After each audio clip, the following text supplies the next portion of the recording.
আল্লাহ রাব্বুল আলামিন আমাদের জন্য যেই দ্বীনকে মনোনীত করেছেন, দ্বীন, আমাদের দ্বীন ইসলাম। আমরা বলি না ইন্না দ্বীনা ইনদাল্লাহিল ইসলাম, তো আমাদেরটা এটা দ্বীন। দ্বীনকে আপনারা বাংলাতে তর্জমা করার সময় ধর্ম বলেন, কিন্তু দ্বীনের বাংলা তর্জমা ধর্ম না। দ্বীনের ইংরেজি তর্জমা রিলিজিয়ন না। রিলিজিয়ন ধর্ম, মাযহাব। মাযহাবকে যদি আপনি ধর্ম বলেন তাহলে ঠিক আছে। রিলিজিয়ন, ধর্ম, আরবির মাযহাব, এই তিনটা শব্দ একটা একটার সাথে যায়। কিন্তু দ্বীনকে যদি আপনি রিলিজিয়ন বলেন বা বাংলাতে ধর্ম বলেন, তাহলে একটা অনেক বড় কনফিউশন তৈরি হয়ে যায়। সেই কারণে আমাদের টকশোতে আপনারা দেখবেন তারা দ্বীন মানি ধর্ম মনে করে, তখন বলে যে দ্বীনের সাথে রাজনীতি, সমাজনীতি, অর্থনীতি, সংবিধান, পার্লামেন্ট, এগুলোর সাথে দ্বীনের সম্পর্ক কি। উনি আসলে ঠিক বলেছেন, কারণ উনি দ্বীন মানি ধর্ম মনে করেছেন। যদি ধর্ম হয় তাহলে ধর্ম পার্লামেন্ট দিয়ে কি করবে? ধর্ম মানি কিছু ইবাদত, কিছু ধর্মীয় বিধিনিষেধ, কিছু নীতি নৈতিকতা। এটাকে আমরা বলি রিচুয়ালস, ওয়ারশিপস এন্ড মোরালিটি। এটাকে আপনি যদি আজকে ছেলেরা গুগল করেন, গুগলের মধ্যে যদি লিখে দেন না রিলিজিয়ান মিনিং, তাহলে মিনিং এর মধ্যে এই কথাগুলো আসবে। রিচুয়ালস, কিছু ধর্মীয় বিধিনিষেধ, কিছু ভালো মন্দ, সত্য কথা বলবেন, আমানতদারি রক্ষা করবেন, এই। তাইলে ধর্ম ডিল করে যেটা, সেটা দ্বীনের একটা অংশের না। দ্বীন যদি একটা বটবৃক্ষ হয়, সেই বৃক্ষের একটা গুরুত্বপূর্ণ শাখা হচ্ছে ধর্ম। আপনারা বুঝতে পেরেছেন? সেই কারণে আমরা যখন রিলিজিয়ান বলি, দিস ইজ আওয়ার রিলিজিয়ান, তখন ওয়েস্টার্ন স্কলাররা আমাদেরকে একই প্রশ্ন করে যে রিলিজিয়ানের সাথে সংবিধান, অর্থনীতি, পলিটিক্স, এগুলোর সাথে রিলিজিয়ানের সম্পর্ক কি? এখন আমরা ভুল করেছি কোনটা? আমরা দ্বীনকে দ্বীন না বলে রিলিজিয়ন বলেছি। কারণ সে মনে করে রিলিজিয়ন তো মসজিদের বিষয়, রিলিজিয়ন তো উপাসনালয়ের বিষয়, আপনি ঢুকবেন, উপাসনা করবেন, তো এটার সাথে এটার সম্পর্ক। সেই কারণে আমাদের উচিত হবে, আমরা যখন দ্বীন বলবো, দ্বীনের বাংলা কখনো ধর্ম করব না, দ্বীনের ইংরেজি কখনো রিলিজিয়ন বলবো না। তো দ্বীনকে কি বলবো? দ্বীনকে দ্বীন বলবো, দ্বীনকে দ্বীন বলবো। আপনি ঢাকাকে কি কাভার্ড বলেন? ঢাকা কি? ঢাকা আমরা বলি না ঢাকা, তো ঢাকা মানে কি? ঢেকে দেন, ঢাকা কাভার্ড। তা আপনি কি ঢাকা মানে বেশি বেশি স্মার্টনেস দেখাতে গিয়ে পরীক্ষাতে নাম্বার বেশি পাওয়ার জন্য আপনি যদি ঢাকারও ট্রান্সলেট করে দেন, তাহলে তো গন্ডগোল, খারাপ অবস্থা খারাপ হয়ে যাবে। বুঝতে পেরেছেন? এভাবে পৃথিবীতে আরো অনেক জিনিস আছে, যেমন পাকিস্তান, পাক স্থান, পবিত্র ভূমি। তো আমি পাকিস্তান গিয়েছি, আপনি যদি এটা ট্রান্সলেট করতে গিয়ে ওই পাকিস্তানকে হোলি ল্যান্ড বলেন, পাকিস্তানের ইংরেজি অর্থ করলে হোলি ল্যান্ড হবে না। তো আপনি এটার অনুবাদ হোলি ল্যান্ড করলে যাকে দিচ্ছেন সে বুঝবে? বুঝবে না। এগুলার অনুবাদ হয় না।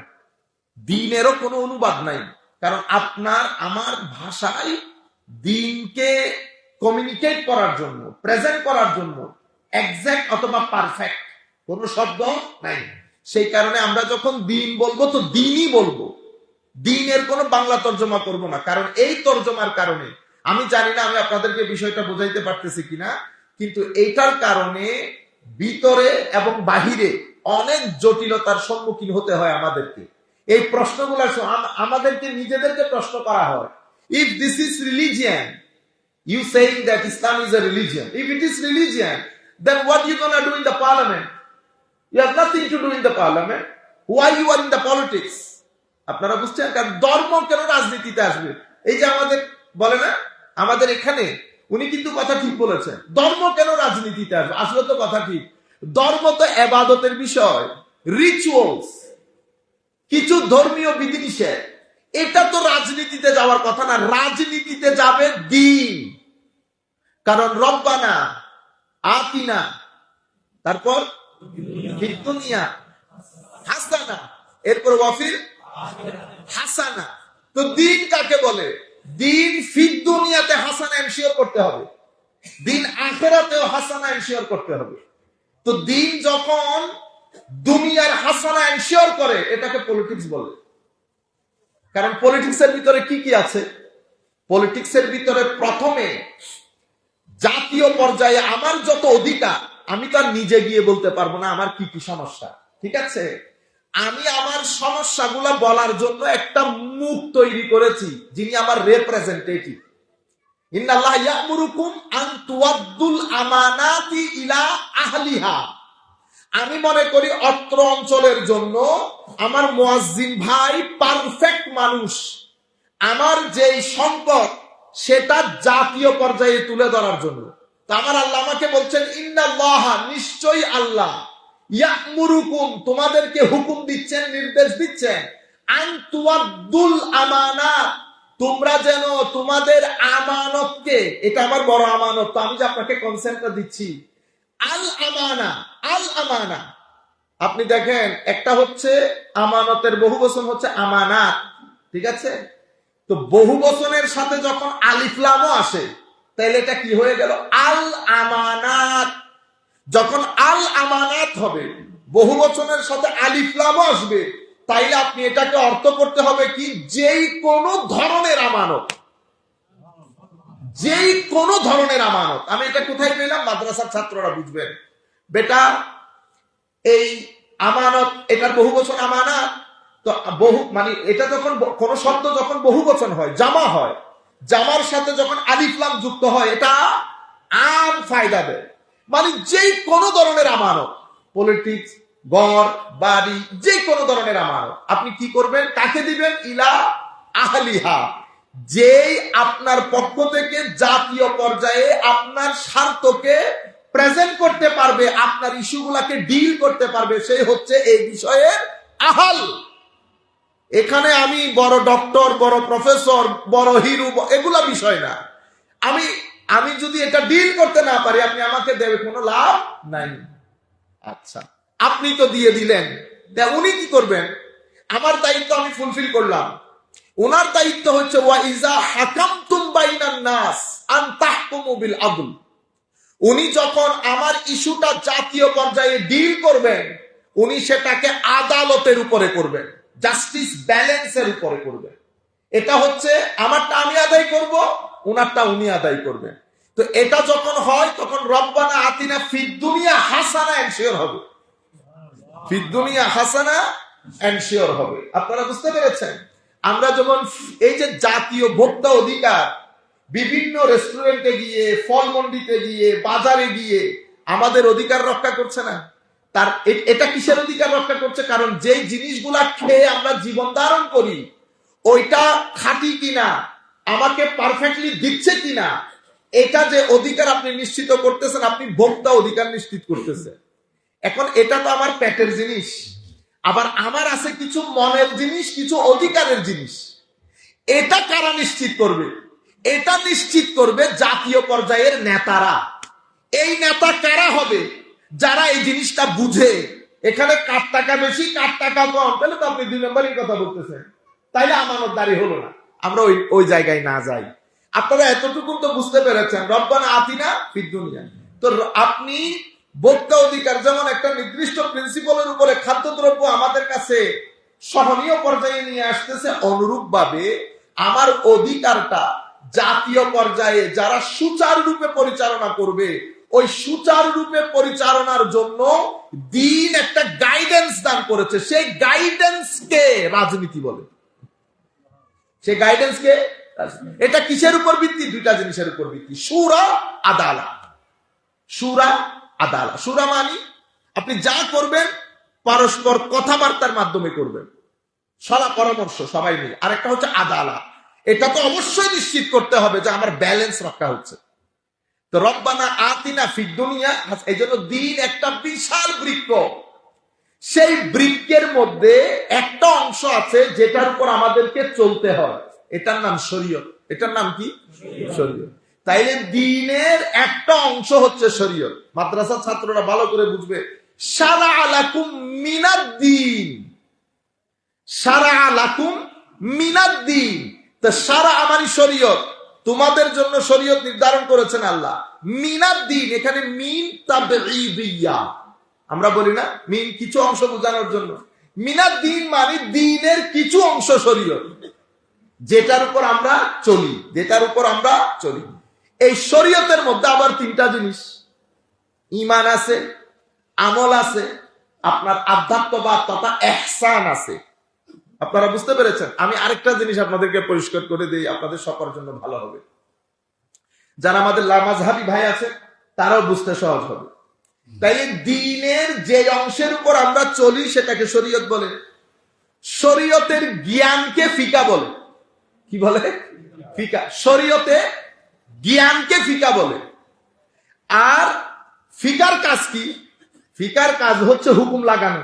এই যে আপনি বলতেছেন না হুজুর এটা ফরজ, এটা ওয়াজিব, এটা সুন্নতে মুআক্কাদা, এটা গায়রে মুআক্কাদা, এটা মুস্তাহাব, এই যে আপনি হুকুম দিতেছেন না, এটাকে আমার নবী বলে গেছেন যে এটা ফরজ, এটা ওয়াজিব, এটা সুন্নতে মুআক্কাদা, গায়রে মুআক্কাদা, মুস্তাহাব, এটা কিন্তু আমার নবী এই আন্দাজে বলে যান নাই। এটা আমাদের জন্য কারা করেছেন? আমাদের উলামায়ে উম্মত, আমাদের উলামায়ে উম্মত। এদের মাথাকে আল্লাহ ওভাবে সেট করেছেন, এটা আমাদের পক্ষে বা বড়দের পক্ষেও সম্ভব না। আল্লাহ কিছু কিছু মনীষীকে ওভাবে মাইন্ডসেট বানিয়েছেন, আল্লাহ তাদেরকে জ্ঞানের সমুদ্র বানিয়েছেন। তো ওনারা কি করেছেন? তাহলে শরীয়তের জ্ঞানকে ফিকা বলে, ফিকা হুকুম লাগায়, এটা ফরজ। কিসের উপর ভিত্তি করে? কোরআন এবং সুন্নতের উপর। কোরআন এবং সুন্নতের উপর ভিত্তি করে ফিকা হুকুম লাগায়। হুকুমের মধ্যে একটা কারণ থাকে, এটা কেন করা হয়েছে ওটাকে হিকমত বলে। তাইলে আপনারা কয়টা জিনিস পেলেন? দ্বীন, শরীয়ত, ফিকা, হুকুম, হিকমত। দ্বীন মুখস্থ করে ফেলি, দ্বীন, শরীয়ত। দ্বীন মানে আমার আল্লাহ আমাদেরকে যে জীবন ব্যবস্থা দিয়েছেন, দ্বীনকে বলে কমপ্লিট কোড অফ লাইফ। বুঝতে পেরেছেন? আচ্ছা, এই দ্বীনের যে অংশের উপর আমরা চলি এটাকে শরীয়ত বলে। লিকুল্লিন জাআলনা মিনকুম শিরআতাও ওয়া মিনহাজা শারআ লাকুম মিনাদ দীনি মা ওয়াসা বিহি ইব্রাহিম। আর শরীয়তের জ্ঞানটাকে আমরা ফিকা বলি। এখন আপনি যদি বলেন আমি এটা বলতে চাই না, বলতে আপনার বিষয়, কোনো অসুবিধা নাই। কিন্তু উম্মত 1200-1300 বছর ধরে এটাকে ফিকা বলতেছে। এই ফিকার সংমিশ্রণে মাযহাব গঠিত। তা আপনি মাযহাব অস্বীকার করা মানে ফিকাহ অস্বীকার করা, ফিকাহ অস্বীকার করা মানে শরীয়ত অস্বীকার করা, শরীয়ত অস্বীকার করা মানে দ্বীন অস্বীকার করা। আপনি এখানে টান দিবেন ওখান পর্যন্ত আঘাত আসবে।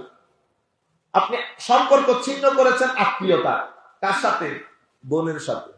কিন্তু আমার নবী বলছেন সাল্লাল্লাহু আলাইহি ওয়াসাল্লাম উনি জাহান্নামকে নিজের উপর ওয়াজিব করে ফেলছেন। কেন? তো কারণ এটা রহম, এটার সাথে আপনার মা বাপ সম্পৃক্ত। কে সম্পৃক্ত? আপনি মারছেন খালার গায়ে, করছে মার গায়ে। ধাক্কা দিচ্ছেন চাচাকে, গায়ে আসছে বাবা। কারণ এরা সবাই মার বাবা হচ্ছে bridge for both side relationship. আপনি মার দিক থেকে খালা, নানা, মামা, এটা মার দিক থেকে মার সাথে লিঙ্ক।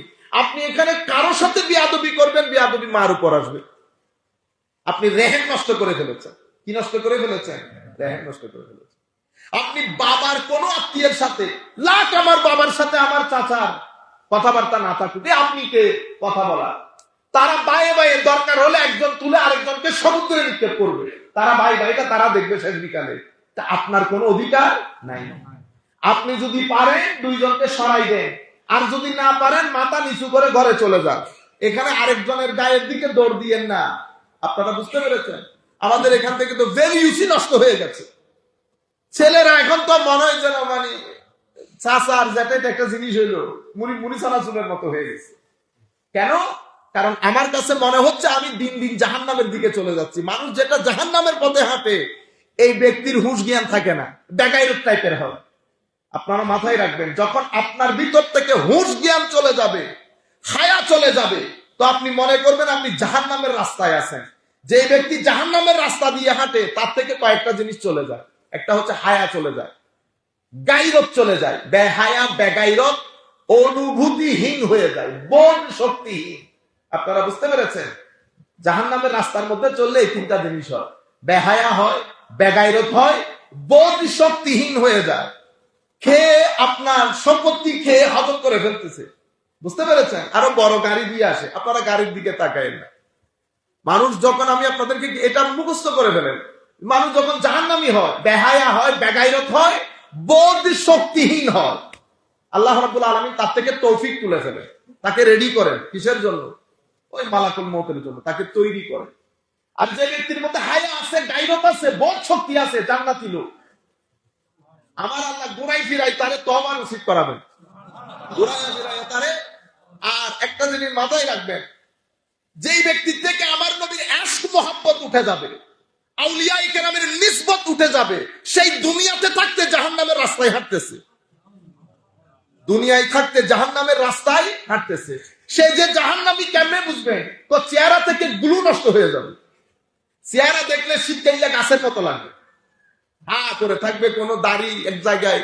আপনি যত সুন্দর মানুষ হন, আপনার চেহারা থেকে নূর গ্লু খতম হয়ে যাবে। আর আপনি এখানে যত কালো মানুষ হন, চেহারার মধ্যে গ্লু থাকবে, চেহারার মধ্যে সতেজতা থাকবে। আপনারা বুঝতে পেরেছেন? আল্লাহ রাব্বুল আলামিন আমাদের হামিয়ে নাসির হোক। আমি আপনাদেরকে বোঝাতে চাচ্ছি, এই জায়গার মধ্যে আমাদের আত্মীয়তা, তো আত্মীয়তার মধ্যে এটা রেহেন। আমি খালার সাথে না বেয়াদবি করেছি, তা আমার মার গর্বের সাথে তো বেয়াদবি করি নাই কোনা। খালার সাথে, মামার সাথে যখন বেয়াদবি হয়ে গেছে, ঠিক আছে, তারা সম্পদ নদের, কি নদের? সম্পদ নদের। তো সম্পদ নদের দিতে লাড়িলে তো দিতে পারবেন না। কোর্ট আছে, পুলিশ আছে, আপনি যদি ইচ্ছে করেন আইন ব্যবহার করতে পারেন, আর যদি ইচ্ছে করেন সবর করেন করেন। কিন্তু আমরা যদি সব জায়গার মধ্যে খুলে চলে আসি, মনে রাখবেন সম্পর্ক ছাড়া আপনি পৃথিবীতে বাঁচতে পারবেন না। আপনার ভাইয়ের সাথে, বোনের সাথে, এলাকার পাড়া প্রতিবেশীর সাথে যদি সম্পর্ক থাকে, হায়াত বেড়ে যায়। সাইকোলজিক্যালি আপনি প্রেসার মুক্ত থাকবেন, আপনার ঘরের মধ্যে শান্তি থাকবে, স্থিরতা থাকবে। কিন্তু আপনি যখন সম্পর্কগুলো নষ্ট করবেন, আপনি ইচ্ছে করেও শান্তিতে থাকতে পারবেন না। আমি আপনাকে যদি রেডিসন ব্লুতে জায়গা করে দেই, শান্তিতে থাকতে পারবেন। এই জন্য আমার নবী সাল্লাল্লাহু আলাইহি ওয়াসাল্লাম বলেছেন, আত্মীয়তার সম্পর্ক যেখানে নষ্ট হয়ে যাবে, আমার নবী সেটাকে দ্বীন ধ্বংস হয়ে যাওয়া বলেছেন। আলাকাতুদ্দীন, তো এটা দ্বীনকে শেভ করার মতো। কি করার মতো? আমরা মাথা শেভ করে মাথাকে মুন্ডাই ফেলি না? তো আমার নবী বলেছেন সম্পর্ক ছিন্ন করা এটা মাথা মুন্ডানোর মতো। আমার নবী আবার বলতেছেন, তোমরা মনে করিও না মাথা মুন্ডানো মানে আমি চুল ফেলানোর কথা বলতেছি, আমি দিন ধ্বংস হয়ে যাওয়ার কথা বলতেছি। ইয়া রাসূলুল্লাহ, আমি অনেক চিন্তা করলাম যে দিন ধ্বংস হয়ে যাওয়ার সাথে এটা সম্পর্ক কি? আসল কথা হচ্ছে, আপনি যদি সম্পর্ক ছিন্ন করেন, আপনি নামাজের মধ্যে একাগ্র চিত্তে নামাজ পড়তে পারবেন না। ভিতরে টেনশন ঘুরাই ফিরে আপনার মাথার ভিতরে ওগুলা খেলবে। বুঝতে পেরেছেন? আল্লাহ, রসুল, কুরবত ইলাহি, ইবাদত রিয়া, আপনি টেনশন থেকেই মুক্তি পাচ্ছেন না, আপনি ইবাদত করবেন কখন? আপনারা বুঝতে পেরেছেন? তো আমি আপনাদেরকে যেটা বোঝাতে চাচ্ছি, গন্ডগোল করেছেন ওখানে, আমার নবী বলছে রেহেন নষ্ট হয়ে গেছে। ঠিক আছে? তাইলে যে জিনিসটা আপনাদেরকে বোঝাতে চাচ্ছি, নষ্ট করেছেন একটা, সেটা দিন পর্যন্ত গেছে। সুতরাং দিন, শরীয়ত, শরীয়তের জ্ঞানের নাম ফিকা, ফিকা থেকে মাযহাব, ফিকার কাজ হুকুম লাগানো। হুকুম আপনি লাগাইতে পারবেন? আপনি বলতেছেন, ও আরামসে বলতেছেন এটা সুন্নত, আপনারা কে বলছে সুন্নত? আপনি মনে করতেছেন মাযহাব মানে শুধু জোরে কেরাত বলা, জোরে আমিন বলা, আস্তে আমিন বলা। না না, আপনার এখানে ইবাদত আছে, মুআমালাত আছে, ইবাদত এবং মুআমালাত। আপনি ইবাদত, নামাজ, রোজা, হজ, যাকাত তো আছে, মুআমালাতের মধ্যে কি কি আছে? মুআমালাতের মধ্যে ব্যবসা আছে। ব্যবসার মধ্যে এখন বর্তমানে ব্যাংক এবং ফাইন্যান্স সিস্টেমের মধ্যে রেভলিউশন তৈরি হয় নাই? কত জাতের ফাইন্যান্সিয়াল ইনস্টিটিউশন না? তো আপনি কোনটা জায়েজ কোনটা না জায়েজ আপনি বলবেন? আপনি কি বুখারী শরীফ উল্টিয়ে বলবেন? হুজুর দাঁড়ান দাঁড়ান দাঁড়ান, আমি দেখি বুখারী শরীফের হাদিস আছে কিনা। ও ভাই, আপনি এটারে মুড়ি আর কলা মনে করছিলেন? উলামায়ে উম্মত ধোঁয়া বের হয়ে যায় বছরের পর বছর এটার উপর হুকুম লাগিয়ে, রিসার্চ করে হুকুম লাগানোর জন্য। ব্যাংকিং সিস্টেমের মধ্যে আপনার পুরো দুনিয়া ব্যাংক গিলে ফেলেছে। সেই কারণে আমাদের ভাইয়েরা ইসলামী ব্যাংক করতে বাধ্য হয় নাই। আপনি এখন ইসলামী ব্যাংকের দিকে দৌড় দিচ্ছেন না? তাদেরকে জিজ্ঞেস করেন, ইসলামী ব্যাংক তো বলে দিচ্ছেন, একটা কথা আছে না, how Islamic your Islamic bank is. আপনার ইসলামিক ব্যাংক কতটুকু ইসলামিক, এটাও গবেষণা হচ্ছে না। এটা বিশাল বড় ভূখণ্ড। আপনি মনে করছেন শুধু আমিন জোরে বলা, আস্তে বলা? আল্লাহর ওয়াস্তে দিনকে উপহাস করা থেকে বাঁচান। আপনাদের মাধ্যমে দিন সবচেয়ে বেশি ক্ষতির সম্মুখীন হচ্ছে পুরা পৃথিবীতে। আপনাদের কারণে পুরা পৃথিবীর মসজিদের মধ্যে 80% মসজিদে ওয়েস্টার্ন কান্ট্রিতে পুলিশরা জুতা পায়ে মসজিদে মোড়াইতে বাধ্য হয়েছে আপনাদের কারণে। আমিন জোরে বলবো, আস্তে বলবো, যেটা আজ থেকে 20 বছর আগে উম্মত কখনো চিন্তাও করে না। উম্মতের 80% মসজিদের মধ্যে আপনারা পুলিশ ঢুকিয়েছেন। আপনারা কি করেছেন? পুলিশ ঢুকিয়েছেন। এবং আপনি যদি আমাকে বলেন, আমি বলবো 1250 বছরের ইতিহাসে উম্মত এবং মসজিদকে যেই পরিমাণ ডিস্টার্ব আপনারা করেছেন, 1200 বছরের ইতিহাসে কোন খারেজিও উম্মতকে এত ধ্বংস করতে পারেন। আমিও দেখবো আপনাদের মৃত্যু। আল্লাহর ইজ্জতের কসম ঘরে বসে বলতেছে, আল্লাহর ঘরে আপনাদের মৃত্যুর পরে যদি চেহারা বিকৃত না হয়, আপনারা এত সহজ মনে করেছেন। উম্মতের আইম্মায়ে কেরাম যাদের কাছে আমার নবী দ্বীন রেখে গেছে, বলেছেন আমার ওয়ারিসরা আছে, আমার কোনো ভয় নাই। যেই জায়গায় আল্লাহ নবী পাঠাতেন সেই জায়গায় উম্মতের আলেমরা দাঁড়িয়েছেন এই দ্বীনকে রাখার জন্য। আপনারা সেই আইম্মায়ে কেরামের পায়ে আপনারা কোরআন মারছেন। কি নাম, কিসের নাম দিয়ে? বুখারী মুসলিম শরীফের নাম দিয়ে। আপনারা বুঝতে পেরেছেন? আল্লাহর রাস্তায় আল্লাহকে ভয় করেন। সম্মানিত উপস্থিতি, ইংল্যান্ডে লিডসের মধ্যে পুলিশ মসজিদের ভিতরে জুতা পায়ে দিয়ে এক ভদ্রলোক বলতেছেন, could you please take off your shoes, আপনি দয়া করে জুতা খুলে ঢুকেন। সে বলতেছে, এতক্ষণ আপনারা মসজিদের মধ্যে জুতা মারামারি করতেছেন, এটাতে আপনাদের মসজিদের সম্মানহানি হয় নাই। আমি জুতা পায়ে ঢুকছি, মসজিদের সম্মানহানি হয়ে গেল। আপনারা আমার কথা বুঝতে পারতেছেন? যাই হোক, আল্লাহ পাক আমাদের মেহেরবানি করুন। যেটা বলতে চাচ্ছিলাম, তো দিন তো সামগ্রিক ভাবে আমাদেরকে একটা ডাইরেকশন দিচ্ছে, ঠিক আছে? যেই দিন সামগ্রিক ভাবে ডাইরেকশন দেয়, সেই দিন আপনারা বিবাহ কিভাবে করবেন, মেয়ে কেমনে সিলেক্ট করবেন, সেখানে কি কি ঘটনা ঘটবে, সেটা কি দিন রেখে যায় নাই আপনাদের জন্য? আমাদের জন্য সেটা দিন দিয়ে যায় নাই। এখন আমরা যদি বলি না না না, এটা আগে ছিল, এটা এক পাশে রাখেন, আমাদেরটা শুনেন। এখন আমার আল্লাহ কোরআনে পাকের মধ্যে, আমার নবী হাদিস শরীফের মধ্যে বলেছে, মানে আমাদের যতটুকুন অংশ ভালো লাগে ততটুকুন গ্রহণ করি, যেইটুকুন অংশ ভালো লাগে না সেইটুকুন বাদ দিয়ে দেই। মনে রাখবেন, আল্লাহর জমিনের মধ্যে মানুষ, এই যে এতগুলা মানুষ আপনি দেখতেছেন, আপনি জানেন ওয়েস্টার্ন কান্ট্রিতে যদি এখান থেকে মানুষ নিয়ে না যেত, ওয়েস্টার্ন কান্ট্রিতে এখন মানুষ থাকতো না। ওয়েস্টার্ন কান্ট্রিতে মানুষ থাকতো না। কেন? কারণ আপনি সুন্নতে ইলাহির বিরুদ্ধে চলে গেছেন। আল্লাহর একটা নিজাম আছে, নিয়ম আছে, গ্রামার আছে। আপনি যদি আল্লাহর নিজাম থেকে বের হয়ে যান, তো আপনার ওই যা হওয়ার তা হবে।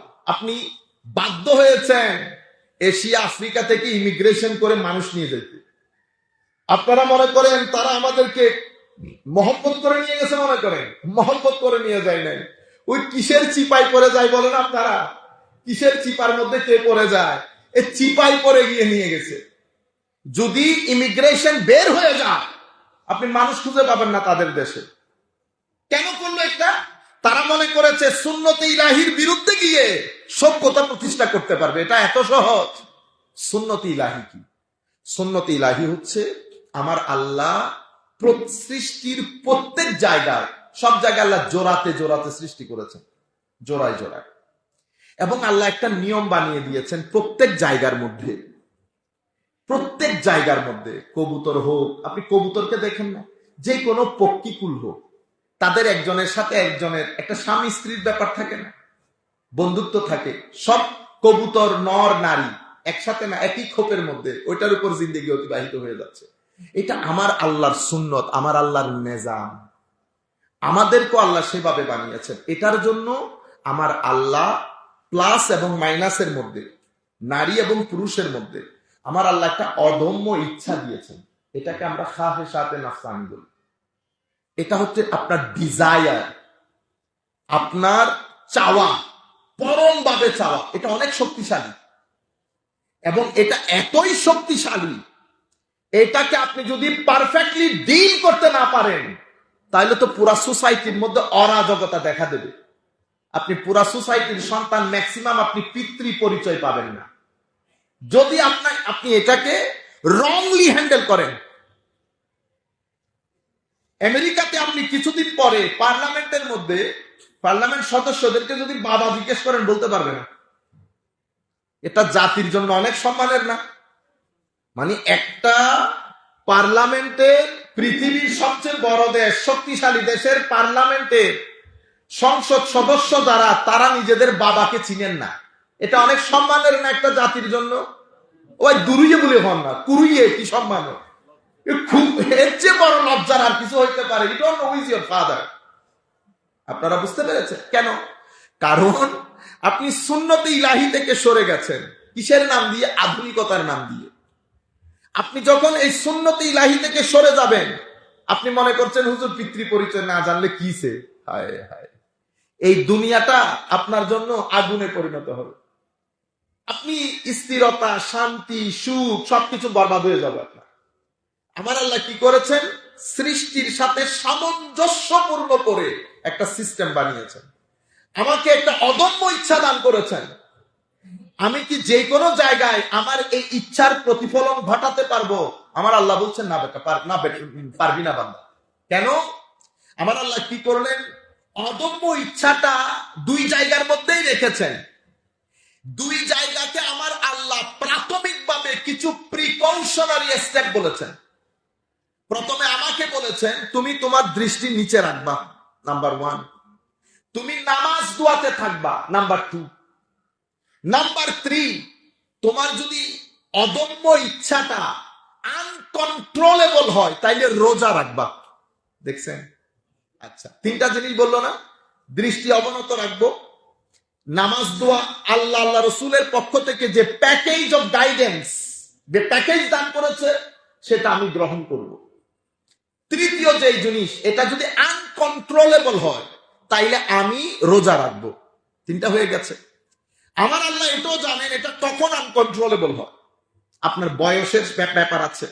আমার নবী বলছেন বেটা যখন বয়স হয়ে যাবে, বয়স বলতে 30 বছরের কথা বলেন। আমরা তো মনে করি বয়স মানে কতদিন বয়সে নাই। আমি এই কথাগুলো বড় দিল থেকে বলতেছি, যেগুলো আমরা সামগ্রিকভাবে ফেস করি। বয়স মানে 30 বছর না। আপনার প্রাপ্ত বয়স্ক হয় এক ব্যক্তি, ছেলেটা 12 বছরের, আপনি আরো 12 বছর সময় নেন, 24 বছর করেন, কিন্তু বয়স হয়ে যাও মানে 30 বছর না। আমার নবী বলছেন যখনই তুমি প্রাপ্ত বয়স্ক হবে, শাবাব, তরুণ হবে, তখন সামর্থ্য থাকলে বিয়ে করে ফেলে। আমাদের আল্লাহ এবং রসুলের যে গাইডেন্স, এই গাইডেন্স চাচ্ছে এই বিষয়টা আনকন্ট্রোলেবল হওয়ার আগে আমরা যেন বিয়ের পিড়িতে বসে যাই। আমি সব কথা আস্তে আস্তে করে বলবো, যদি আজকে সময়ও না পাই আমাদের প্রোগ্রামের মধ্যে এই কথাগুলো বলবো, আপনারা পেজ খেয়াল করলে বুঝতে পারবেন। নাম্বার 1, আমাদের মাদেরকে বলেছে, মেয়েদেরকে বলেছে, আমার মেয়েদেরকে বলেছে যে তোমাদের ড্রেস কোড আরেকটু গোছালো হবে অ্যাজ কম্পেয়ার টু দি ছেলেদের চেয়ে। তাদের ড্রেস কোডের মধ্যে কিছু জিনিস বাড়িয়ে দিয়েছে। এটা কেন করেছে? এটা তাদের শারীরিক গঠনের কারণে করেছে। কারণ এই ড্রেসের সাথে সমাজের অশ্লীলতা একটার সাথে একটা অঙ্গাঙ্গি ভাবে জড়িত। এখানে যদি ড্রেস কোড ভায়োলেট হয়, অটোমেটিক্যালি সোসাইটির মধ্যে রেপ বেড়ে যাবে, অথবা অন্তত অশ্লীলতা বেড়ে যাবে। তো আমার নবী কি করেছেন? এখানে একটা ড্রেস কোড দিয়েছে। নাম্বার 1, আমাদেরকে ড্রেস কোড দিয়েছে, আমাদেরকে দৃষ্টি অবনত রাখতে বলছে। তাদের শরীর অনুযায়ী তাদেরকে একটা ড্রেস কোড দিয়েছে, এবং ড্রেস কোড দেওয়ার পরে সবকিছুর ক্ষেত্রে আমাদের মতোই হুকুম দিয়েছে। বিয়ের ক্ষেত্রেও সেম, বাকি হুকুমগুলা সেম, শুধু ড্রেস কোডের ক্ষেত্রে একটু বেশি করে দেওয়া হয়েছে। ঠিক আছে? এই দুইটার মাধ্যমে যখন ইচ্ছাটা আমরা বিয়ের মাধ্যমে সম্পূরণ করব, তখন আমার আল্লাহর যে ইচ্ছা যে আমি জমিনের মধ্যে আমার খলিফা সৃষ্টি করব, তাইলে আল্লাহর খলিফারা পৃথিবীতে জেনারেশন টু জেনারেশন আসার পথটা সুগম হবে, সুষ্ঠু হবে, সুন্দর হবে। যেটা বর্তমানে আমাদের দেশে আমরা করেছি। আমরা তো দাপটের সাথে বলি না আমার বাবা আমার মা এটা আমার জান্নাতের জায়গা, কিন্তু আপনারা বলতে পারছেন না এই কথা। কেন? আপনারা যতটুকুন বেঁচে আছেন টাই সুটের কারণে বেঁচে আছেন। আপনাদের উপরটা অনেক সুন্দর, কিন্তু আপনাদের ভিতরের জায়গা খোলখুল্লে হয়ে গেছে। কি হয়ে গেছে? ভঙ্গুর হয়ে গেছে। ঠিক আছে, আমরা তাদের চোখে চোখ রেখে কথাগুলো বলতে পারি না, কারণ আমরা ইংরেজি জানি না। ওই কারণে আপনারা যারা, আমরা যারা এখানে টুসটাস ইংরেজি শব্দ ব্যবহার করি, আমরা শব্দ ব্যবহার করি। আপনি যদি ফুল ইংরেজিতে কথা বলতে বলেন, আমরা নাই। সেই কারণে আমরা সাদা চামড়া দেখলেও ভয় পাই, ইংরেজি কথা বলতে দেখলেও ভয় পাই। অথচ আল্লাহ আমাদেরকে যে সংস্কৃতি দিয়েছেন, যে দিন দিয়েছেন, আমাদের যে লাইফস্টাইল, এটা আবার কোন পৃথিবীর সাথে কম্পেয়ারেবল? এটা কোন পৃথিবীর সাথে কম্পেয়ারেবল? আমাদেরটা অসাধারণ, কিন্তু আমরা সেই অসাধারণ জিনিসটা দেখাইতে পারতেছি না। আচ্ছা, তাইলে এই জিনিসটা আপনারা বুঝতে পেরেছেন। আমি পুরো ফিলোসফিটা আপনাদেরকে বুঝাতে চাচ্ছি যে এটা হচ্ছে ফিলোসফি।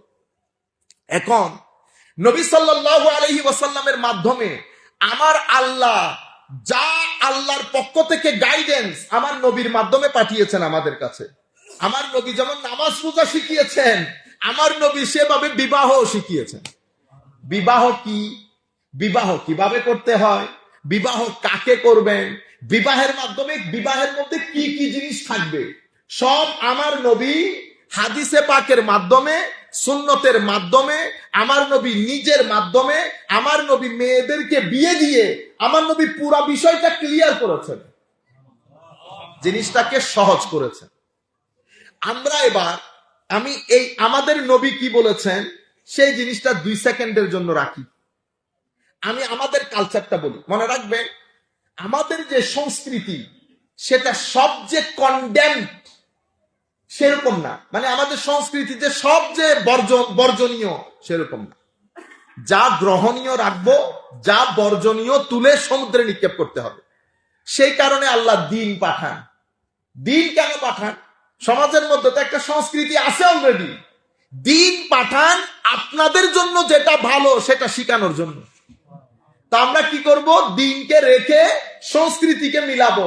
যেটা মিলেছে সেটা অ্যাটাচ, যেটা মিলে নাই সেটা তুলে নিক্ষেপ করব। আমরা যেভাবে এখন আমরা বিয়ে করাবো, আমাদের প্রথম জটিলতা সেটা হচ্ছে আমরা চাই ছেলে লেখাপড়া শেষ করবে, ছেলে চাকরি শুরু করবে, অতঃপর সে বিয়ে করবে। আপনি যখন এই জায়গার মধ্যে আসেন, আপনার মাথায় রাখবেন আপনি শুধু দুনিয়া চিন্তা করতেছেন। আমি শুধু দুনিয়া চিন্তা করলে হবে না, আমি দুনিয়া এবং আখেরাত। আর আপনি যদি আমাকে বলেন তা আমি বলবো আগে আখেরাত তারপর দুনিয়া। এটা মুসলমানদের লাইফ স্টাইল। আমার চিন্তা চেতনা থেকে আমি বের হতে কেন পারতেছি না? কারণ এই যে আমি কথাগুলো বলতেছি আপনারা নিতে পারতেছেন না, বা আমিও তো আপনাদের সোসাইটির পার্ট এন্ড পার্সেল নিতে পারতেছি না। কিন্তু আমি বেশ কিছু সোসাইটি দেখছি যেটাকে আমি জটিল মনে করতেছি। যেমন সিটেঙ্গে থই এই গরু গুস্ত দিতে পালং শাক রান্না করে, ওনারা হইতারেন না, ওনারা হলেন দুজনই কি হন হাইলে হানাটা না আগে এলে না ও মুখে তাপ দি ফেলা। আমরাও এরকমই চিন্তা করতাম যে কি বলে, কি পালং শাক দিয়ে আপনি গরুর মাংস রান্না করেন, মাথা ঠিক আছে। আমি আমার কথা বলছি, আমি যখন প্রথম ইংল্যান্ডে গেছি তো পাকিস্তানি ঘরে রুটি নিয়ে গেছে, তা আমাকে বলতেছে হুজুর কি খাবেন? তা বলছে যা আছে দেন। को दबा के पकाया वो साग और गोश्त। साग वो क्या चीज है?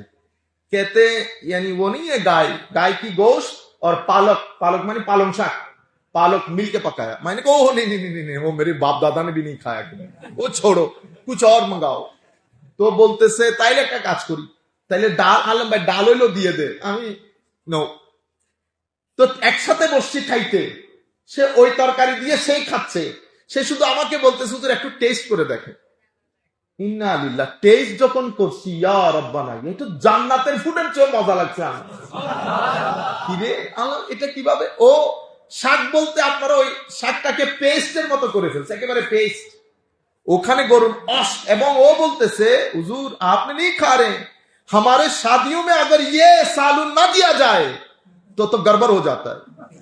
মানে আমাদের চিটাঙের মধ্যে যখন চিংড়ি মাছের জন্য বিয়ে ভেঙে যায়, তো তাদের সমাজের মধ্যে শাক আর গোশতের জন্য বিয়ে ভেঙে যায়। তাইলে আমি এখন আপনারা নিতে পারতেছেন না, কিন্তু আমি বলতেছি কিছু জিনিস আমরা নিতে পারি না, কিন্তু আপনি যখন খেতে বসবেন, আমি প্রথম ইংল্যান্ডের মধ্যে শুটকি পাকাবো। এখন শুটকি দিয়ে তো গন্ধ বের হবে, গন্ধ বের হলে 3-4 এলাকা নষ্ট হয়ে যাবে, দুঃখে পড়ে গেছে না। কিন্তু চিংড়ি শুটকি আমি বহুত দিন সহ্য করছি। এই আলমারি কুড়িলে চিংড়ি শুটকি কে নজর তাই তুই আর সিটিং মানুষ চিংড়ি শুটকি দেন উস্তা হয় না। একদিন কিছু দূর আহত দুনিয়া ধরে যাবি, বিসমিল্লাহ করে পাকাই ফেলি। পাকানোর পরে বুঝতে পারতেছেন তো ঘটনা কি ঘটছে। আমি ওই ইয়ার টিয়ার লাগাইয়া এয়ার ফ্রেশনার বোধহয় 2টা শেষ করছি, এমনি এমনি করে দিছি। ও যে লাউ সেই কদু কতক্ষণ করে ওই গন্ধই বেরোচ্ছে। যাই হোক, আল্লাহ পাকের মেহেরবানি, পাকিস্তানি আসছে আমার ঘরে, মানে আমরা একসাথে থাকতাম প্রথম যখন গেছি। তো ভাই সে ঢুকেও বলতেছে, भाईजान क्या पकाया आपने? मैंने कहा वो पूछे मत, बस कुछ पकाया, खाना है तो खाना, या तो तू होटल पे चला जा।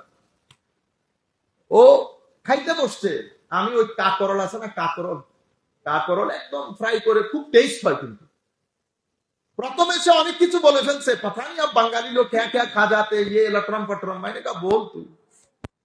সাদা ভাত গরম গরম দিয়ে যখন খাইতে বসছিস বেড়ে যাচ্ছে, আল্লাহ আচ্ছা বস সামান্য করে খেয়ে যা, পারলে খাবি না পারলে নাই, একটা ডিম করে নে তুই তোর জন্য। কিন্তু সে কাকরল যখন মুখে দিছে, এটা তো অনেক টেস্টি। আপনার আমি বোঝাতে চাচ্ছি, অভ্যস্ততা থেকে আপনি বের হন নাই বিদায় আপনি মনে করতেছেন এটা ইম্পসিবল। কিন্তু অভ্যস্ততার শিকল থেকে যদি আপনি একটু সামনে আসেন, তো দেখবেন দুনিয়া অনেক সুন্দর। আমি এই জিনিসটা বুঝাইতে চাইতেছি আপনাদেরকে। আমরা এটা ওই অভ্যস্ততা থেকে আমরা বের হই নাই কোনোদিন। সেই কারণে আমরা কি চিন্তা করি, আগে পড়ালেখা, অতঃপর চাকরি, অতঃপর বিয়ে। এখন এই লম্বা লাইন, আপনি একটা জিনিসকে আন্ডার এস্টিমেট করেছেন পুরা। সেটা কোনটা? সে বিয়ে করতে করতে বর্তমান যে সোসাইটি, আগের সোসাইটি হলে সেটা চলেছে, এখনকার সোসাইটি 13 বছরের পর থেকে আমাদের ছেলেরা অশ্লীলতার যে গণজোয়ারের মধ্যে ভাসে, আমাদের বাবা চাচারা তো চিন্তাও করতে পারবে না, কারণ তারা তো একটু জিন্দগিতে দেখেও না, তারা জানেও না যে মানুষ এত অশ্লীল হতে পারে, এত নিচে নামতে পারে। আপনারা বুঝতে পেরেছেন? আমাদের বাপদাদারা যে দুনিয়া দেখেছে, এটা তো অনেক সুন্দর দুনিয়া। পৃথিবীর মানুষ এত নিচে নামতে পারে, অশ্লীলতার নাম দিয়ে দেয়, এত নিচ হতে পারে, তারা বুঝে না, জানেও না। কিন্তু আমরা আগের জিনিসটা রেখে দিয়েছি। আমার ছেলে যখন 32-35 বছরে বিয়ের পিড়িতে বসতেছে, তাকে জিজ্ঞেস করেন কোন বালা মুসিবত 15 বছর পর্যন্ত সে অতিবাহিত করেছে। আপনারা বুঝতে পেরেছেন? কিন্তু আমরা এই কাজ, আমরা এই সোসাইটিটা দেখাচ্ছি আমাদেরকে, ছেলের উপর জাহান্নাম ওয়াজিব হয়ে যাক, আই ডোন্ট কেয়ার।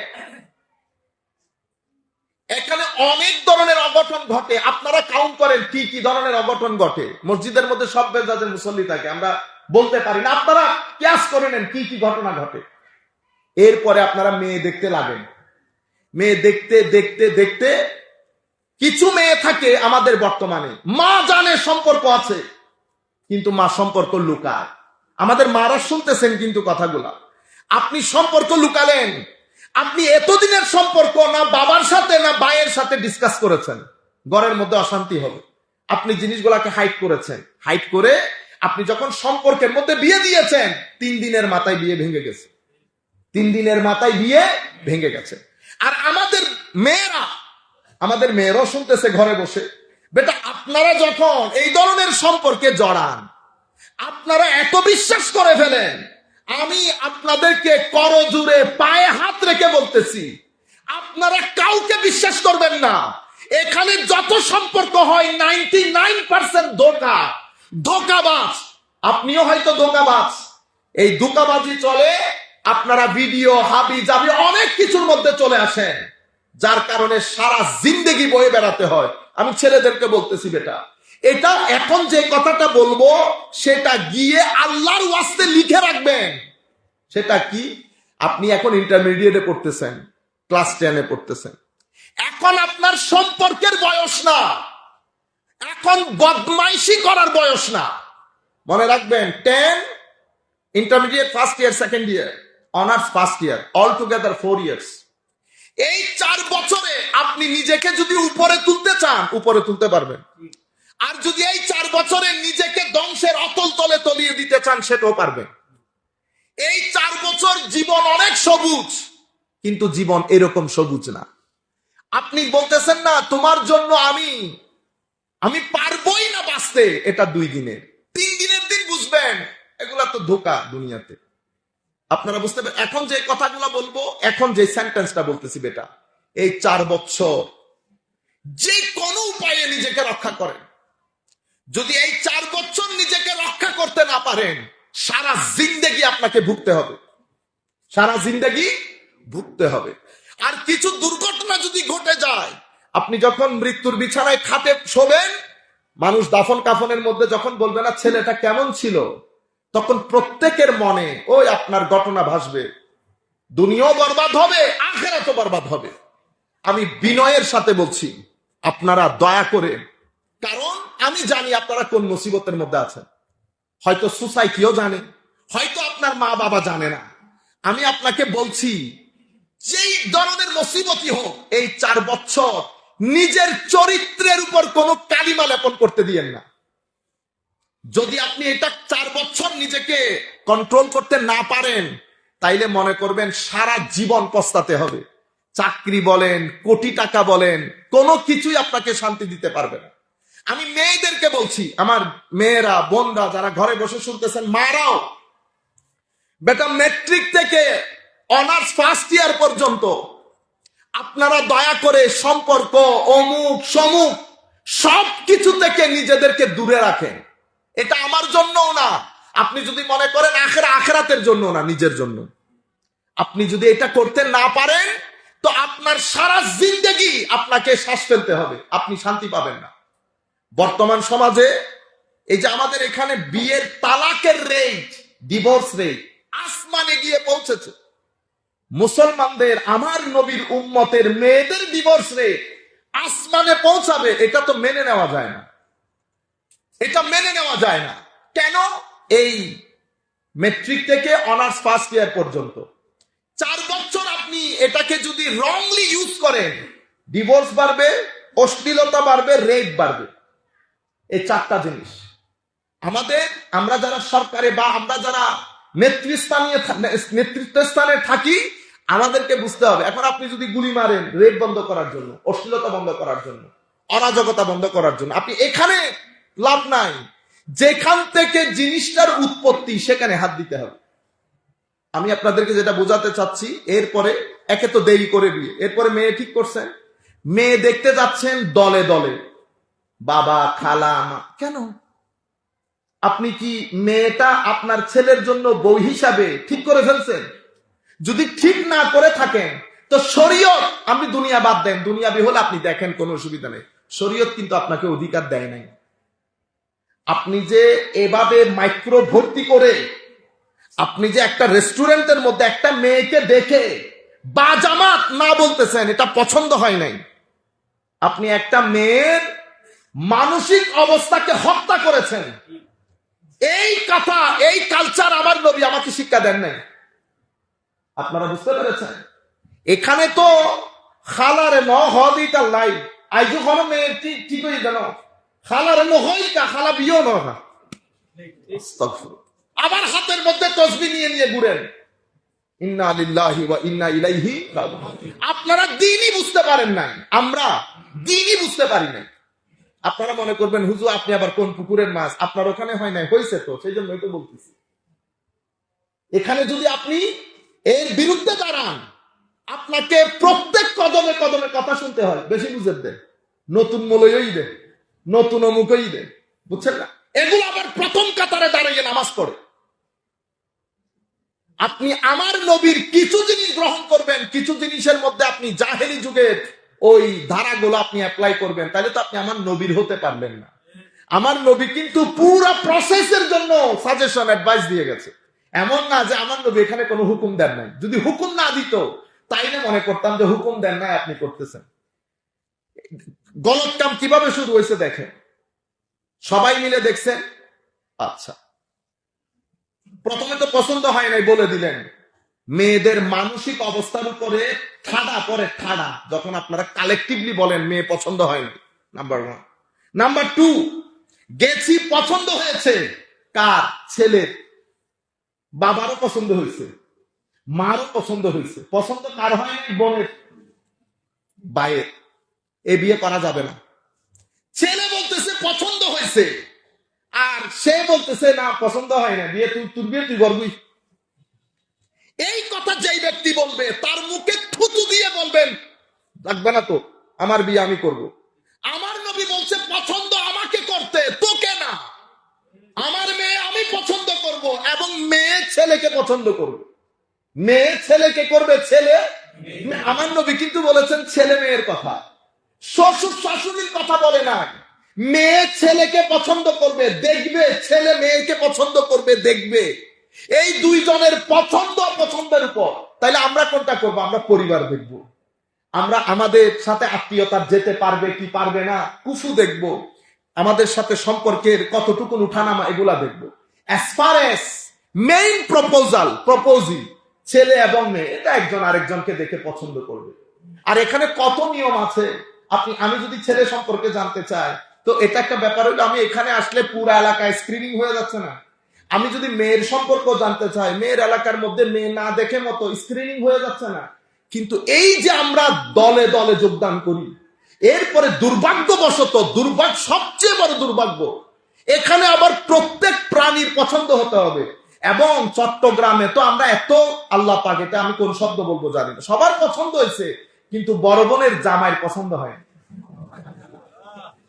এই বেহায়া, এই বেগাইরো, এটা এসে আবার ঘরের মধ্যে বলে, কত বড় বেহায়া দেখেন। ইন্না লিল্লাহি ওয়া ইন্না ইলাইহি রাজিউন।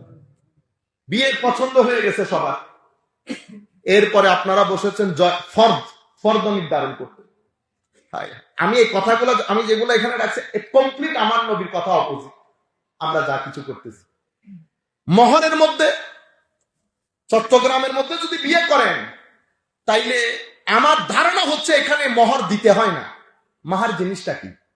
মাহার জিনিসটা হচ্ছে, ছেলে যখন মেয়েকে প্রপোজ করে, মেয়ে যখন রাজি বলে, অথবা মেয়ে যদি ছেলেকে প্রপোজ করে, ছেলে যদি রাজি বলে, তাইলে আমি রাজি বলা মানে, ছেলে যখন রাজি বলবে তার মানে হচ্ছে আমি এই মেয়ের ভরণ পোষণ, রুটি ভাত, ঘর, সবকিছুর জন্য আমি জিম্মাদার। আমি যে জিম্মাদার, সেটার জন্য একটা টোকেন মানি দেই আমি। কি মানি? টোকেন মানি। টোকেন মানি, এটাকে আপনি গিফট বলবেন। গিফট হিসেবে যেই টাকাটা আমি নির্ধারণ করি, সেটাকে মাহার বলে। এখন আমি গিফট কি দেব, আমি গিফট কি দেব, সেটা তো আমার অবস্থানের উপর ডিপেন্ড করবে। আমি কি 1 দেব, না 10 লাখ দেব, না 20 লাখ দেব, সেটা আমার অবস্থার উপর ডিপেন্ড করবে। আমি এখন কি করি, আমার অবস্থার কোনো পাত্তাই নেই, সমাজ চাপিয়ে দিয়েছে 20 লক্ষ টাকা দিতে হবে, কিন্তু আমার কাছে 1 লাখ টাকার দেওয়ার সামর্থ্য নাই। আপনি তখন নবী, রসুল, দিন, আখেরাত সব ভুলে গেছেন। কহজুরি নবীল হজে ডিভোর্সের অনেক শুরুতে ডিভোর্স, আপনি ডিভোর্সের চিন্তা করতেছেন, মেয়েটা ঘরে যাবে, এই যে সামগ্রিক খরচ বরচ কি ফেরেশতা এসে হল করবে। আপনি শুরুতে ডিভোর্স খেয়াল করে ফেলেছেন, এগুলো হচ্ছে জাহেলিয়ত। আমি আপনাকে বলতেছি, এখান থেকে বের কিছুদিন আপনি বাধ্য হবেন বের হতে। সমাজ যখন আবার এখন উল্টাচ্ছে, তো এই উল্টানির মধ্যে এখানে আরেক সীমা লঙ্ঘন হবে। কি সীমা লঙ্ঘন? এখন 20 লাখ, কিছুদিন পরে বলবে 10,000 নিয়ে দিল। বুঝতে পেরেছেন? কারণ এটার রিয়াকশন যখন হবে, ওইটাও সীমা লঙ্ঘন হবে। আচ্ছা, এরপরে আপনি 20 লাখ টাকা ধার্য করলেন, ছেলে চিন্তাই করে ফেলেছে দিতে হবে না। তারপরে আমরা এবার ফকিদের কাছে যাই। এখন আমাদের লামাজাবি ভাই ভুলে যাই, লামাজাবি এখন কোথায় দৌড়াই? ফকিদের কাছে। ফোকাহায়ে কেরাম ওনারা বলেছেন মোহর হয়তো সাথে সাথে দিয়ে দেবেন, নতুবা পরবর্তীতে দিবেন। মুআজ্জাল। এতদিন আপনি কোরআন হাদিস নিয়ে ঘুরছেন, এখন যখন এখানে আটকে গেছেন, এখন আর কোরআন হাদিস নাই, ফকিদের দ্বারে দ্বারে যাও। ফকির একটা অবস্থা বের করে দিই। আমি জায়েজ না জায়েজের মধ্যে যাচ্ছি না, এটা তো ফুকাহায়ে কেরাম বলবেন, আমরা তো আলেম না। আমি আপনাকে বলতেছি ইট ওয়াজ এ টোকেন মানি। আপনি টোকেন মানিটা দিতে দিতে বউ দুনিয়া থেকে চলে গেছে। এটা আমাদেরকে, এটা তো বাবাদেরকে বোঝা দরকার। টোকেন মানি সাথে সাথে দিয়ে দেবে, পরবর্তী দেওয়া জায়েজ না না জায়েজ আমরা ওইটাতে ঢুকতেছি না, ওইটা জায়েজ, ওইটা ফুকাহায়ে কেরাম ডিল করবে, আমরা ওইটাতে নাই। আমি বলতেছি এটা তো টোকেন মানি, এটা তো আপনি দিয়ে দেবেন, কিন্তু আপনার মনের ভিতরে আছে এটা দিতে হয় না। তাইলে আপনি কি কাজটা করলেন? আপনি তো বিয়ের শুরুতেই নাজায়েজ নাজায়েজ নাজায়েজ, অতঃপর জুলুম। এখন মেয়ে মেয়ে চুপ করে আছে, মেয়ের কোনো কথা নাই। আপনি এই যে ফর্মের মধ্যে এটা লিখতেছেন যে এটা পরবর্তীতে পরিশোধযোগ্য, যাকে টাকাটা দিবেন তার অনুমতি নিয়েছেন? মেয়ে কি বলছে যে টাকাটা আমাকে পরে দিলে চলবে? বাবাদের কারণে, সমাজের কারণে, অভিভাবকের কারণে মেয়ে তো কথাই বলতে পারে না। এই 2023-এ এসে আর 1300-1400 বছর আগে এক সাহাবিয়ার মেয়ে, সাহাবীর মেয়ে, উনি আমার নবীর ওই সাহাবিয়ার মেয়ের কথা না শুনে আরেকজনের সাথে বিয়ে ঠিক করে ফেলেছে পয়সা দেখে। আমি এক্সাক্ট হাদিসে পাকের অনুবাদ বলতেছি। মালের জন্য, টাকা পয়সার জন্য বিয়ে ঠিক করে ফেলেছে। এই সাহাবিয়া মেয়ে আমার নবীর দরবারে এসে বলতেছি, ইয়া রাসূলুল্লাহ, আমার বিয়ে ঠিক করেছে আমার বাবা, আমি কিন্তু ছেলেটাকে পছন্দ করি না। আমার নবী বলছে ফেরত যাও, বিয়ে হবে না, বিয়ে ভেঙে দাও তুমি। 1400 বছর আগে আমার নবী মেয়েদেরকে কি আন্দাজে রাইট চিন্তা করে দেখছেন। শুধুমাত্র হানাফি মাযহাবের মধ্যে তো বলতেছে ছেলে এবং মেয়ে দুইজনই ইয়েস বললে বিয়ে। শাফিঈ মাযহাবের মধ্যে আমরা বলতেছি যদি বিগাইরি ইজনে ওয়ালিহা, যদি ওলি বা অভিভাবকে পছন্দ অপছন্দের বা চাওয়া পাওয়ার বিরুদ্ধে চলে যায় বা তাদের অনুমতি সাপেক্ষে না হয়, তাহলে বিয়ে বাতিল হবে। এখানে উলামায়ে কেরাম যারা ফকি, এনারা বিয়ে বাতিল, বিয়ে ফাসেদ এগুলার মধ্যে ফারাক করেন। এটা ওনারা করবেন, আমরা কোনো আলেম না, এটা ওনাদের বিষয়। আমি প্লেইন একটা কথা আপনাদেরকে শোনাচ্ছি। তাইলে আপনি এই মোহরের ব্যাপারে প্রথমে তো অনেক মোহর নির্ধারণ করে ছেলের উপর জুলুম, এরপরে মোহর না দিয়ে মেয়ের উপর জুলুম। আপনারা বুঝতে পেরেছেন? আচ্ছা, আমি এগুলা বিস্তারিত যদি আল্লাহ তৌফিক দেন বলবো, আজকে সময় নেই, সময় অনেক হয়ে গেছে। ইন্না লিল্লাহি ওয়া ইন্না ইলাইহি রাজিউন। আখেরি কথা বলে দিই, এরপরে আপনি এখন ঠিক করতে বসছেন বিয়ের খাওয়া দাওয়া। খাওয়া দাওয়ার মধ্যে যিনি মেহমান হিসেবে যাবেন উনি বলতেছেন এরা আরে 2000 দিন করবি। মেহমান কখনো বলে আমাকে 2000 দিতে হবে, কিন্তু আমরা এটা গ্রহণ করতেছি কেন? কারণ হচ্ছে আমি এখানে যে একটা হায়ার ব্যাপার আছে এটাও ভুলে গেছি, কিন্তু সমাজ আমার উপর চাপিয়ে দিয়েছে। এরপর মেয়ের উপর তুফান, স্বর্ণ বেশি বলে ছেলের উপর তুফান, কেউ কাউকে কনসিডার করতেছে না, কিন্তু বলতেছে আত্মীয়, একজন আরেকজনের আত্মীয়। এরপরে আমি আমাদের মারা, বিশেষ করে বাবরা বেচারা এগুলাতে তেমন একটা ইনভলভ থাকে না মোস্টলি। এরপরে মারা, আমি নিজে, আমরা যেহেতু টুকটাক ওয়েলফেয়ারের কাজ করি, কত নীরব কান্নার সাক্ষী আমি, শিলা ফেটে যাওয়ার কথা। আমি যখন আপনাদেরকে কথাগুলা বলতেছি আমার চোখের মধ্যে ভাসতেছে এক ভদ্রলোক তার মেয়ে বিয়ে দিছে, 1 বছর মেয়ের শাশুড়ি ঘরে আসে নাই। কেন? শাশুড়িরা সবাই মিলে বলে ভাত খাওয়াইতে হয়, সেটা না খাওয়ানোর কারণে। ও তাদের ঘরে খাদ্য নাই, তোমারে কেমনে খাওয়াবে? সে বেআইন বাতা, থ্যাংক ইউ ভেরি মাচ, বেআইন বাতা না হবে। এই নিয়ে বেগাইরতি হতাবার্তা, এই নিয়ে বেহায়াই হতাবার্তা, এটা তো কোন সভ্য লোক যার ভিতরে বিন্দু পরিমাণ মনুষ্যত্ব আছে সে তো বলার কথা ছিল না। এই ভদ্রলোক আমাকে ফোন করছে, আমি তখন ইংল্যান্ডে। হুজুর আপনারা শুনছি এরকম এরকম করেন, আমাকে কিছু টাকা ধার হইলেও দিতে হবে। এই ব্যক্তি জিন্দেগিতে কারো কাছে টাকা চাওয়ার কথা না। এ বলতেছে হুজুর আপনার কাছে টাকা চাচ্ছি, আমার ইচ্ছে করতেছে আমি মাটি ফেটে ভিতরে ঢুকে যাই। এই আন্দাজে আমি বলতেছি কোনো চিন্তা নাই ভাই, ভাইয়ের জন্য আমি আপনাকে দিচ্ছি, আপনি আমার কাছ থেকে নিচ্ছেন, আল্লাহর জমিন আর কেউ জানবে না, আমি আমার বউকেও কোনোদিন বলবো না। এই যে আমি আপনাদেরকে নাম বলতেছি, আমি জাস্ট, বেচারা দুনিয়া থেকে চলে গেছেন, সেই কারণে আমি জাস্ট আপনাদেরকে বুঝানোর জন্য বলছি। এক বাবা বলতেছে আমি পারলে হুজুর মাটি ফেটে ভিতরে ঢুকে যেতাম, আত্মহত্যা জায়েজ থাকলে আত্মহত্যা করতাম, আমি কখনো কারো কাছে টাকা চাইতাম না। আমি বলতেছি আমি জানি আপনাকে, আমি চিনি, আমি জানি, কোনো অসুবিধা নেই। সে 1 লাখ টাকা নিয়ে 1,00,000 টাকা দিয়ে বেআইন ভাতা করছে, বেআইন তারপরে আসছে। আমি চিন্তা করি আল্লাহর আসমান এদের উপর ভেঙে পড়ে না কেন, জমিন এদেরকে খায় না কেন? তবে মনে রাখবেন, কবরে তো যাইতে হবে। কোন জিয়ারত আপনাকে কবরের দোকানি থেকে রক্ষা করতে পারবে না। আপনি আমার নবীর দ্বীন, আমার নবীর শরীয়তের ভেড়া গরক করে দিয়েছেন, আর আল্লাহর জমিনে যারা আমার নবীর দ্বীনের ভেড়া গরক করবে, কবরে মাওলাই করিম তাদের ভেড়া গরক করে দিবে, তাদের ভেড়া গরক করে দিবে। বছর যাইতে পারে না, ওই শাশুড়ির মেয়ে বিয়ের পরে বছরের মাথায় ঘরে চলে আসতে হয়েছে। আপনি বুঝতে, কার দোয়া কোথায়, কার বদদোয়া কোথায় লাগে। আমি জানি ঘটনা ঘটবে, আপনি বাঁচতে পারবেন না আল্লাহর দুনিয়াতে। এক বাবাকে এই আন্দাজে নিচে করে আপনি শান্তিতে থাকবেন, এটা আল্লাহর সুন্নত না। বছর যাইতে পারে নাই, তার মেয়ে এখনো ঘরে বিয়ে হয় নাই। আমি আজকে 7-8 বছরের কথা বলতেছি, বরং তার চেয়েও বেশি, এখনো বিয়ে হয় নাই। কি কারণে? ওই মেয়ে ভাই আমাকে বলতেছে, হুজুর একটু দোয়া করেন। আল্লাহ দোয়া, আল্লাহ পাক জানে দোয়া কবুল হয় কিনা।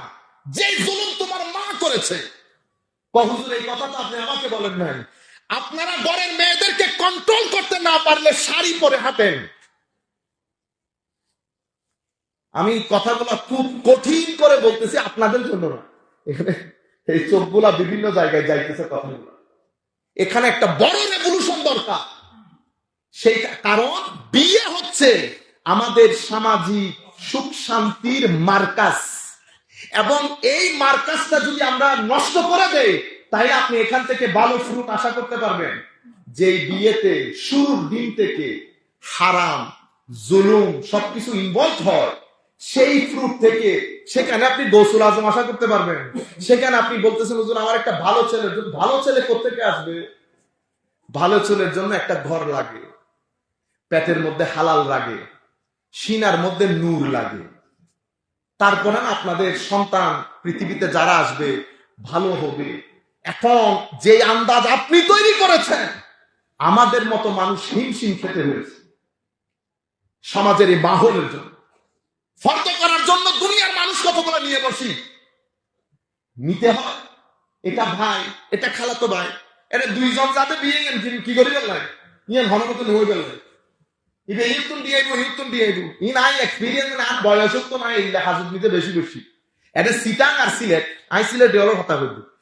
পৃথিবীর কোন ব্যক্তির কাছে না সিলেট সিলেট হল তারা বুঝিনি বসি কিনা।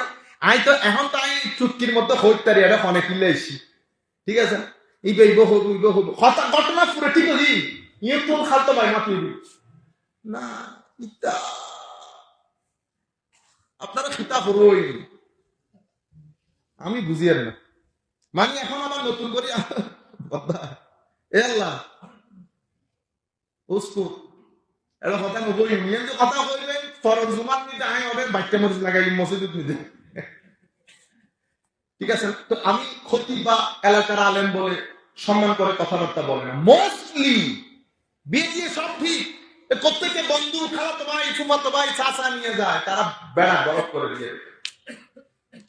বাবাও ঠিক, মহা বেশি নির্ধারণ করতে হবে না, আমি বসা। আমি তাদেরকে বলে দিছি, খবরদার আপনি যদি মহর এই আন্দাজে করেন, আমি ওই সাবিসের মধ্যে যাব না। বেগিং ঠিক, চাচা ঠিক,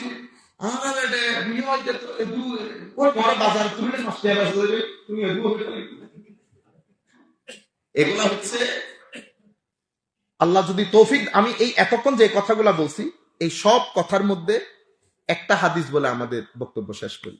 আমার নবী সাল্লাল্লাহু, এটা হযরত ফারুক আজমের হাদিস রাদিয়াল্লাহু তাআলা আনহু ওয়া আরদা। এই প্রথম হযরতে ফারুক আজম বলতেছেন রাদিয়াল্লাহু তাআলা আনহু, হায় হায় হায়, আলা লা তুগালু বিসুদুকিন নিসা, হে মানুষ তোমরা মাহারের ক্ষেত্রে অনেক বেশি বেশি নির্ধারণ করিও না।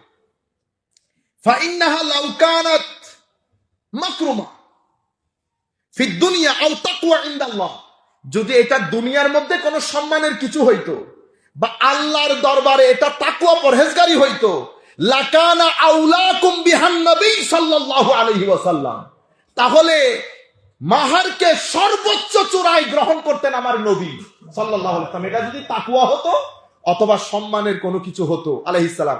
মা আসদাকা রাসূলুল্লাহ সাল্লাল্লাহু আলাইহি ওয়াসাল্লাম রাআতাম মিন নিসাইহি ওয়ালা উসদিকাত ইমরাআ মিন বানাতিহি আকসারা মিন সিনতাই আশারাতা আওকিয়া।